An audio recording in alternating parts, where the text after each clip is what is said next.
कि तिलैया जंक्शन जो है उसको डॉक्टर भीमराव अंबेडकर जी के नाम पे नाम उनका रखा जाए। इन्होंने सही कहा कि जब यूपी में किसी जिला का नाम बदल के प्रयागराज चाहे कोई नाम रख दिया जाता है, तो फिर हमारे बिहार में तिलैया जंक्शन जो है उनको डॉक्टर भीमराव अंबेडकर जंक्शन क्यों नहीं रखा जाएगा।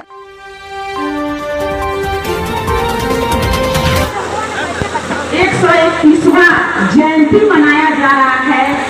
मैं इनको पहले तो अम्बेडकर जी को नमन करती हूँ, उनका जयंती पर खुशी इजहार करती हूँ और इनको भी प्रणाम करती हूँ कि आज ये आयोजन करके अपना स्वर्ण अक्षरों में अपना नाम लिख दिए। यहाँ पर उपस्थित ईश्वर नगर परिषद के हम लोग के अभिभावक दिलीप जी, शंभू जी, सब लोग हैं। सब लोग को मैं हार्दिक अभिनंदन, स्वागत और प्रणाम करती हूँ। डॉक्टर भीमराव अंबेडकर साहब जी जो है किसी परिचय के मोहताज नहीं है।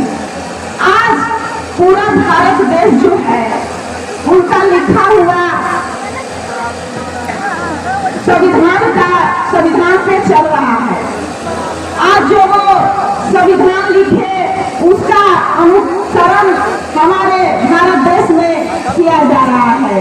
वो तो इतना बड़ा काम करके चले गए कि जब तक सूरज चांद रहेगा अंबेडकर जी तेरा नाम रहेगा। आज उन्हीं का देन है कि पिछड़ा, अति पिछड़ा, दलित, महादलित और महिलाओं का रिजर्वेशन का लाभ मिल रहा है। आज उन्हीं का कृपा है कि सब लोग आज यहाँ एक मंच पे हम लोग बैठ के और उनका जयंती मना रहे हैं। वो किसी परिचय के मोहताज नहीं है। भारत सरकार उनको भारत रत्न का भी पुरस्कार दे चुकी है और यहाँ हमारे बड़े भाई शंभू जी का प्रस्ताव रहा कि तिलैया जंक्शन जो है उसको डॉक्टर भीमराव अंबेडकर जी के नाम पे नाम उनका रखा जाए। इन्होंने सही कहा कि जब यूपी में किसी जिला का नाम बदल के प्रयागराज चाहे कोई नाम रख दिया जाता है, तो फिर हमारे बिहार में तिलैया जंक्शन जो है उनको डॉक्टर भीमराव अंबेडकर जंक्शन क्यों नहीं रखा जाएगा। इसके बारे में मैं अपने स्तर से जो भी प्रयास होगा मैं जरूर करूंगी। बहुत खुशी का बात है कि आज अम्बेडकर जयंती जो पाली में मनाया जा रहा है, ये पाली भी आपका ईश्वर नगर परिषद में चला गया है। ये भी बहुत खुशी का बात है और बहुत खुशी होता है कि अम्बेडकर जी के समाज के जो लोग हैं उनको भगवान की तरह पूजा करते हैं और अपने समाज में उनको जागरूकता देना चाहूंगी कि जिस तरह आप अपने बेटा को ध्यान से पढ़ाने का काम कर रही हैं, उसी तरह अपने आप बेटी को भी पढ़ाइए तो आपको बेटा से आयोजन किए हैं जंग बहादुर पासवान जी।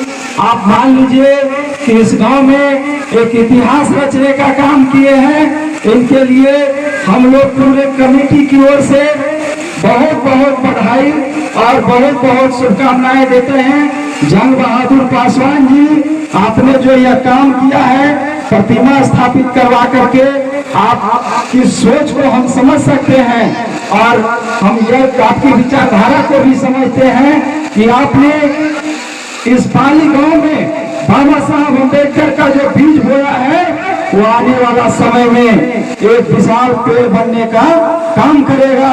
और बहुत बहुत बधाई देता हूँ जंग बहादुर पासवान जी को, जिन्होंने इतना अच्छा सोच और इतनी अच्छी विचारधारा को इस उम्र में रखते हुए बाबा साहब अम्बेडकर के मिशन को पहुंचाने के लिए इस उम्र में भी तत्पर हैं। इसीलिए इनका कोटि कोटि आभार प्रकट करता हूँ कि आपके जैसे क्रांतिकारी और समाज सेवी इस देश में अगर हर कोने में हो जाए तो वो दिन दूर नहीं है जो बाबा साहब अम्बेडकर ने कहा था कि भारत को फिर से मैं सोने की चिड़िया बनते देखना चाहता हूँ। वो भारत सोने की चिड़िया बनने का काम करेगा, क्योंकि इनको पीड़ा हुई कि अपने समाज के लोगों को संगठित कैसे करे।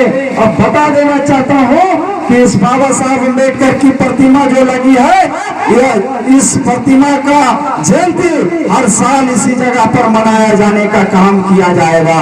और आप लोगों के नेतृत्व में, इस गांव के कर्ता धर्ता के नेतृत्व में यहाँ हर साल धूमधाम से बाबा साहब अम्बेडकर की जयंती मनाने का काम करेंगे।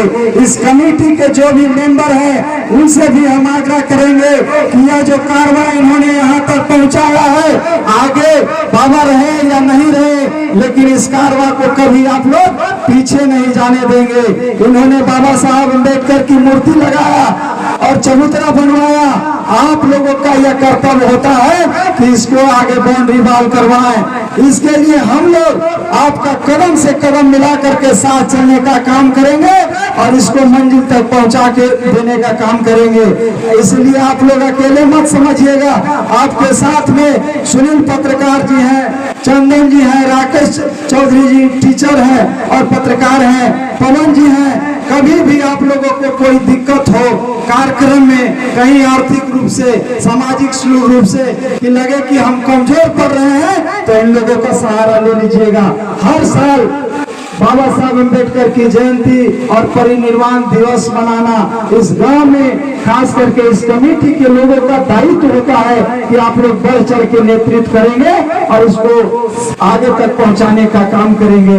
यह वो मंदिर है, यह वो मंदिर है जिससे हजारों इस गांव में लाखों और डॉक्टर, इंजीनियर, IAS, IPS पैदा ले लेते हैं इस मंदिर में दर्शन करके, इनकी विचारधाराओं को चलते हुए। इसीलिए हम कहना चाहेंगे इनकी विचारधारा को अगर आप लोग इस गांव में जिंदा रखिएगा और घोर विरोधियों का सामना करते हुए किया, इसीलिए मेरे अनुयायी होने के नाते तुम्हारा यह कर्तव्य बनता है कि मेरे इस कार्रवाई को सदा आगे बढ़ाते रहना। और उन्होंने यह भी कहा कि अगर इस कार्रवाई को तुम आगे नहीं बढ़ा सकते तो तुम यही छोड़ देना, मगर किसी भी परिस्थिति में मेरे इस मिशन मूवमेंट को पीछे मत होने देना।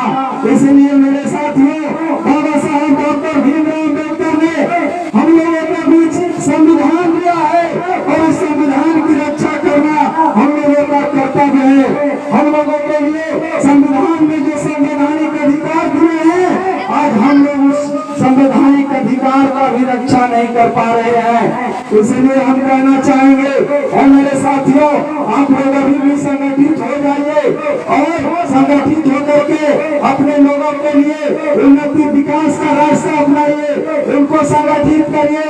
अगर आप संगठित नहीं हुए तो आने वाले दिनों में बहुत जल्द हो सकता है, अगर आप लोग संगठित नहीं होंगे तो फिर पुरानी व्यवस्था मनुस्मृति का कानून लागू हो जाएगा और आप लोगों के बीच में, आप लोगों के गला में फिर से गला में हारी और कमर में झाड़ू टांग दिया जाएगा। इसलिए अभी भी वक्त है, अभी भी आम सामने नहीं रहेंगे और अपने लोगों को समझने का प्रयास कीजिए, अपने लोगों को संगठित करने का प्रयास कीजिए, क्योंकि अगर आप संगठित नहीं हुए तो आपको बलि जो है वो बकरे का दिया जाता है, बलि हमेशा शेर का नहीं दिया जाता है। इसलिए हमारा समाज अभी कमजोर है, अभी जो है संपन्न नहीं हुआ है। इसलिए बलि अगर दिया जाएगा तो किसी और को नहीं दिया जाएगा, बलि अपने समाज के लोगों को ही दिया जाएगा।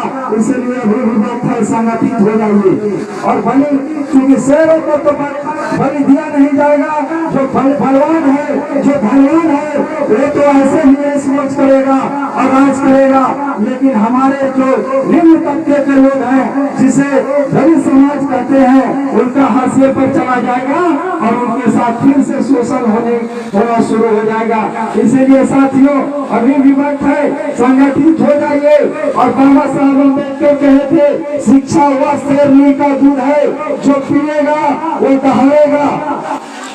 तो शिक्षा आप लोग ग्रहण करके बड़े बड़े अधिकारी बन सकते हैं, डॉक्टर बन सकते हैं, इंजीनियर बन सकते हैं, IAS बन सकते हैं। इसीलिए आधा रोटी कम खाइए, लेकिन बाल बच्चे को अपना जरूर पढ़ाइए।